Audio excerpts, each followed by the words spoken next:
Yan ang daming itlog nito mga kapakners.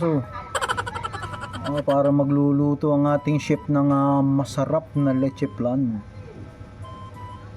Marami pati yung cheese. Cheese na gayat-gayat. Nilagyan ng asukal, kung ano pampalasa.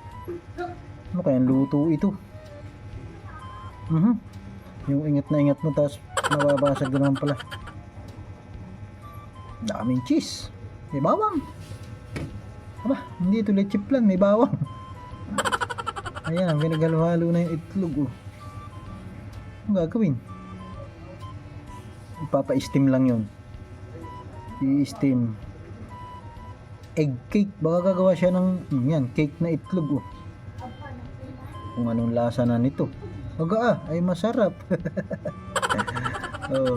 Pipirituhin pa. Palutungin. Ay ginawang ulam yung cake.